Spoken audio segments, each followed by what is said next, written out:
facts za utofauti zinamtengenezea difference kama 3-4 ambazo Simba wamesconsider ama wamestazama kama ni miongoni mwa mshambuliaji bora sana. Wamefanya consideration kwa sababu ndio mchezaji ambaye ana factor ambazo zinamfanya awe ni mshambuliaji wa kisasa. Jambo la kwanza ni mshambuliaji wa namna gani? Kwanza huyu ni goal machine. Ni mchezaji mzuri sana kwenye eneo la kufunga. Ni mchezaji ambaye ana shabaha ya kupiga mpira na unakwenda kwenye nyavu. Ukiona mchezaji mwenye attitude za namna hii ambayo nazungumza, maana yake ni mchezaji ambaye ni mzuri sana kwenye eneo la kufunga. Na uzuri anauonesha kwenye maeneo gani? Angalia, uzuri wake unakuja kwenye maeneo haya ambao umejaribu kuzungumza.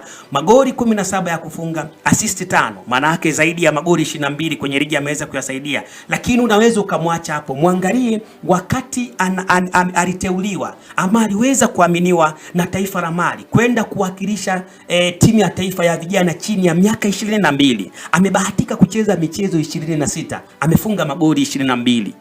Angalia mchezaji ambaye amebahatika kucheza michezo 26 timu ya taifa ya Mali chini ya miaka 20 amefunga magoli 22. Maana yake nini? Ni mchezaji ambaye ana wastani wa kufunga goli kwenye kila mechi.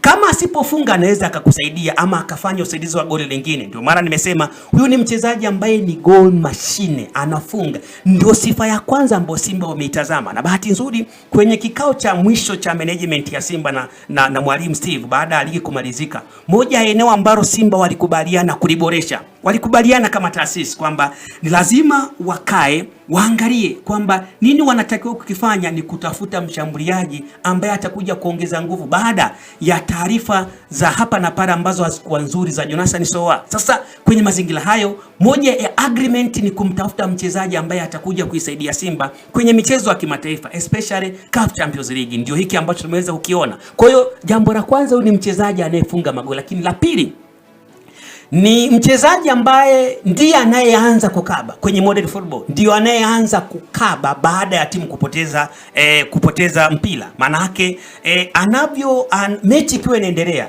yeye ndio anakuwa starting point ya kuweka pressure kwa mabeki wa timu pinzani. Yaani ile pressure kwamba wale mabeki wanapopigiana pasi, let's say Dar Young Africans, Bakari Nondo Mwamnyeto, labda Dickson Job,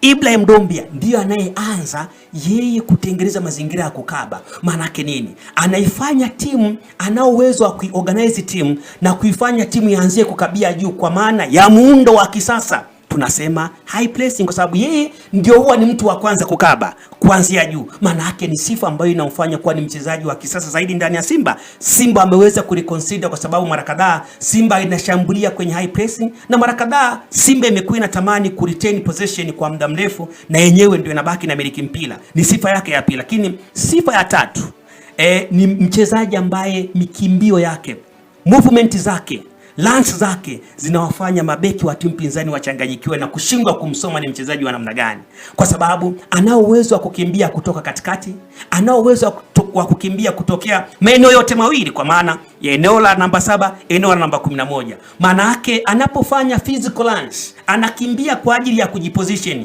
Ni miongoni mwa wachezaji ambaye ni hatari mno. Yani narudia hapa kusema miongoni mwa wachezaji hatari mno kwenye mikimbio. Tofauti kabisa hata Duba alivyokuwa anafanya kwenye kikosi cha Dar Young Africans ambaye pia alikuwa bora kwenye lance. Huyu mikimbio yake inawafanya mabeki wasimsome. Kwa hiyo ni unamaanisha kwamba ni mshambuliaji hatari kuliko